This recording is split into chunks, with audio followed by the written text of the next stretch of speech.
రాజు, ఏంట్రా పొద్దు పొద్దున్నే వచ్చావు? సూర్యోదయానికి ముందే నీ ముఖం చూద్దామని వచ్చాను. పుట్టినరోజు శుభాకాంక్షలు అన్నయ్య. నాకెందుకురా ఇవన్నీ? రాజు, నీకో విషయం అడగాలనుకుంటున్నాను రా. ఏంటన్నయ్యా?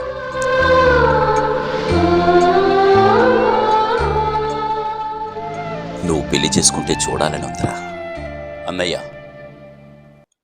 తమ్ముళ్ళ కోసం ప్రేమించిన అమ్మాయిని దూరం చేసుకుని పెళ్లి చేసుకోకుండా ఇప్పటికీ అలాగే ఉండిపోయావు నువ్వు. అమ్మ సెంటిమెంట్తో ఏ స్త్రీని తాకనని వైరాగ్యంతో ఉండిపోయాను నేను. మనిద్దరి కథలో ఒకటే అన్నయ్య, ఈ జన్మకు మరి పెళ్ళొద్దు. తప్పుగా ఆలోచిస్తున్నావు తమ్ముడు. ఈ వయసులో నాకెలాగూ పెళ్లి అవసరం లేదు. నువ్వింకా వయసులోనే ఉన్నావు. నువ్వు కూడా నాలా పెళ్లి చేసుకోకుండా ఉండిపోతే మన వంశం మనతోనే అంతమైపోతుందిరా. అది నీకిష్టమేనా? అన్నయ్య, నువ్వు పెళ్లి చేసుకోకపోతే మన అమ్మే మనవడిలో ఆడుకునే అదృష్టాన్ని కోల్పోతుంది రాజు.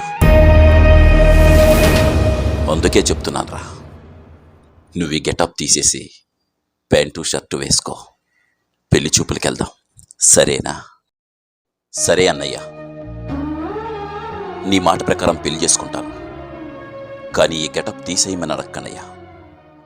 మా అన్న ఈ సినిమాలో నీ గెటప్ ఎంత పెద్ద హిట్టో, సింహరాజ్ సినిమాలో నా గెటప్ పవర్ఫుల్గా అంతే హిట్. నేను దాన్ని మార్చుకోలేను. అయితే ఇలాగే వెళ్దాం. పదన్నయ్య. మాలో గిలిలో పండేదంతా పుణ్యమే, మా గాలికి ఏడాదంతా పుణ్యమే.